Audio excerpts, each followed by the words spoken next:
Hey guys, welcome back. അപ്പോൾ ഇന്നൊരു Monday evening, സമയം 4 മണി കഴിഞ്ഞിട്ടുണ്ട് കേട്ടോ. അപ്പോൾ ഇന്ന് അധികം വർക്കും കാര്യങ്ങളൊന്നും ഉണ്ടായിരുന്നില്ല. സോ ഇന്നൊന്ന് നേരത്തെ ഇറങ്ങാമെന്ന് വെച്ചു. അപ്പോൾ ഇന്ന് നമുക്ക് എന്ത് ചെയ്യാം, നെച്ച് മോൾക്കൊരു സർപ്രൈസ് കൊടുക്കാം. കാര്യം എന്നും ഉമ്മയാണ് അവളെ പോയിട്ട് വിളിച്ചുകൊണ്ട് വരാറ്. കാര്യം എന്ന് വെച്ചാൽ നമ്മൾ എത്താൻ ലേറ്റ് ആവും. അവൾ 4:30ക്കാണ് വരിക. ഞാൻ വരുമ്പോഴത്തേക്കും 6 മണി 7 മണിയൊക്കെ ആയിരിക്കും. അപ്പോൾ ഇന്ന് അവളെ വിളിക്കാൻ വേണ്ടി പോകാറില്ല, പറ്റാറില്ല.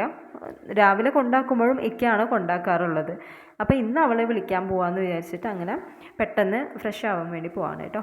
അപ്പം നമ്മൾ ഓഫീസിൽ പോകുന്ന സമയത്ത് വിൻഡോസ് എല്ലാം ക്ലോസ് ചെയ്തിട്ട് കർട്ടൻസ് എല്ലാം ഇട്ട് വെക്കും. കാരണം വെച്ചാൽ ഭയങ്കര പൊടി അടിച്ചിട്ട് രാവിലെ എത്ര ക്ലീൻ ചെയ്താലും വൈകുന്നേരം വരുമ്പോഴത്തേക്ക് ആകെ പൊടിയായിരിക്കും റൂമിലൊക്കെ.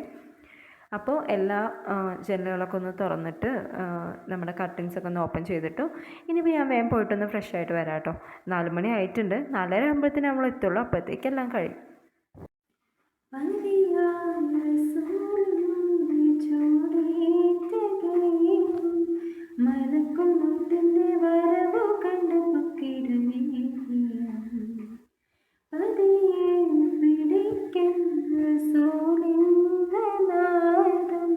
മനസ്സിൽ പറഞ്ഞു മലരാമത്തിനെ നോക്കി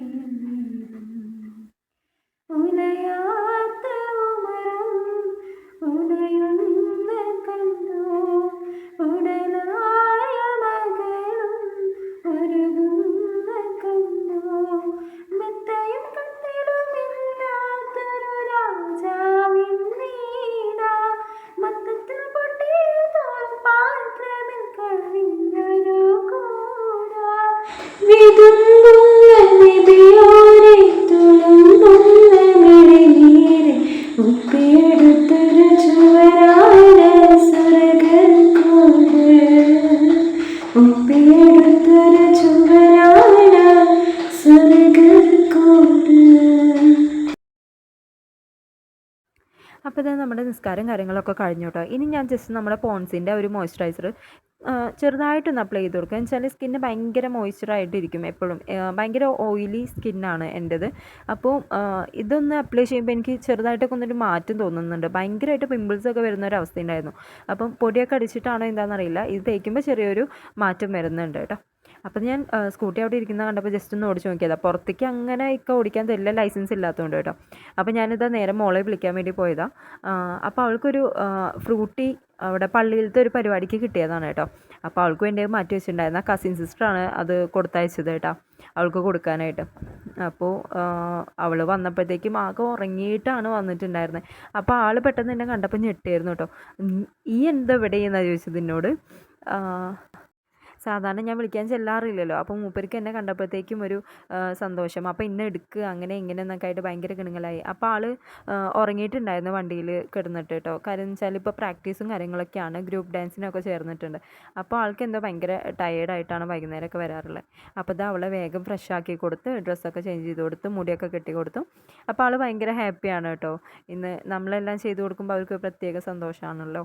അപ്പോൾ അങ്ങനെ അപ്പം ഇങ്ങനെ കുറേ വിശേഷങ്ങളും കാര്യങ്ങളൊക്കെ പറയുന്നുണ്ട്. സ്കൂളിലത്തെ ഓഗസ്റ്റ് 15 അപ്പം സ്വാതന്ത്ര്യദിനമാണ് വരുന്നത്. അപ്പോൾ അന്നേക്ക് വെള്ള ഉടുപ്പിടാൻ പറഞ്ഞിട്ടുണ്ട് എന്നൊക്കെ പറഞ്ഞിട്ട് അങ്ങനെ കുറേ വിശേഷമൊക്കെ പറഞ്ഞു കേട്ടോ. പുതിയ ഉടുപ്പ് എടുക്കണം എന്നൊക്കെയാണ് പറഞ്ഞത്. അപ്പം ഞാൻ എന്തായാലും അവളെ ഒരുക്കി വിട്ടിട്ട് നേരെ ഒരു ചായ ഉണ്ടാക്കാൻ വേണ്ടിയിട്ട് പോയി കേട്ടോ. നമ്മുടെ എല്ലാ വൈകുന്നേരങ്ങളും ഒരേപോലെ ഒന്നല്ല കേട്ടോ. പക്ഷേ ചില ദിവസങ്ങൾ നമ്മൾ നേരത്തെ എത്തുകയാണെന്നുണ്ടെങ്കിൽ അന്ന് ഭയങ്കര കാമായിട്ട് നമ്മളിങ്ങനെ എൻജോയ് ചെയ്തിട്ട് കുറച്ച് ചായയൊക്കെ ഉണ്ടാക്കി ഉമ്മറത്തൊക്കെ പോയി ഇരുന്ന് കുടിച്ച് വർത്താനമൊക്കെ പറഞ്ഞിട്ട് അങ്ങനെയൊക്കെ ഇരിക്കാറുണ്ട്. ചിലപ്പോൾ നമ്മൾ ഒത്തിരി ലേറ്റായിട്ടാവും വരുന്നുണ്ടാവുക. അപ്പോൾ ഒന്നിനും പറ്റാത്ത അവസ്ഥയോട്ടോ. ആരെങ്കിലും ഒരു ചായ ഇട്ട് തന്നെങ്കിൽ എന്ന് തോന്നുന്ന അവസ്ഥകളൊക്കെ ഉണ്ടാവാറുണ്ട്. അപ്പം എന്നും ഒരേപോലെ ഒന്നല്ല, പക്ഷേ ഇങ്ങനത്തെ സംഭവങ്ങളൊക്കെ എൻജോയ് ചെയ്യാനായിട്ട് രസമാണല്ലേ. നമ്മൾ ഫ്രീ ആയിട്ട് അങ്ങനെ ഇരിക്കുന്ന പോലെ മൈൻഡിനൊക്കെ ഒരു റിഫ്രഷ്നെസ്സൊക്കെ കിട്ടും നമുക്ക്. അപ്പം ചില ദിവസം നല്ല വർക്കൊക്കെ ആകുമ്പോൾ ഭയങ്കര ടയേർഡായിരിക്കും. അപ്പോൾ ഇതാ നല്ലൊരു ചായ ഇട്ടിട്ടുണ്ടേ. അപ്പോൾ ഇക്കയും ഉമ്മയും നേരത്തെ ചായ കുടിച്ചിട്ടുണ്ടായിരുന്നു കേട്ടോ. ഇക്ക വന്നപ്പോൾ തന്നെ ചായ വേണമെന്ന് പറഞ്ഞപ്പോൾ ഇമ്മയും ഒപ്പം തന്നെ ഉണ്ടാക്കിയിട്ട് കുടിച്ചിട്ടുണ്ടായിരുന്നു. എനിക്ക് പിന്നെ കടുപ്പം കൂട്ടിയിട്ട് മധുരം കുറച്ചിട്ടൊക്കെ ഓരോ നേരം ഓരോ സ്വഭാവമുണ്ട്. ഞാൻ തന്നെ ഇട്ട് കുടിക്കാറാണ് പതിവ്. അപ്പോൾ അങ്ങനെ എല്ലാവരും കൂടിയിട്ട് സംസാരിച്ച് അങ്ങനെ ഇരുന്നതാണ് കേട്ടോ. പിന്നെ ഞങ്ങളിന്ന് വരുമ്പോൾ എന്നും കാണാറുണ്ട് ഈ ഒരു ഫ്രൂട്ട്. ആളെടുത്ത് ഇതിൻ്റെ പേര് വെച്ചപ്പോൾ പാവങ്ങയുടെ ആപ്പിൾ എന്നാണ് പറഞ്ഞത്. ഇതിൻ്റെ പേരെന്താണെന്നുള്ളത് എനിക്കറിയില്ല. സംഭവം എനിക്ക് മാത്രമേ ഇഷ്ടമായുള്ളൂ, വേറെ ആർക്കും ഇഷ്ടമായില്ല കേട്ടോ. ഞങ്ങളത് കുറച്ച് തന്നെ വാങ്ങിച്ചുള്ളൂ ട്രൈ ചെയ്യാമെന്ന് വെച്ചിട്ട്. അപ്പോൾ ഇതൊക്കെയാണ് ഇന്നത്തെ വിശേഷം. എല്ലാവർക്കും ഇഷ്ടമായോ ഇന്നത്തെ വീഡിയോ? ഇഷ്ടമായാലും ലൈക്ക് ചെയ്യാനും ഷെയർ ചെയ്യാനും കമൻറ്റ് ചെയ്യാനൊന്നും മറക്കരുത് കേട്ടോ. നെക്സ്റ്റ്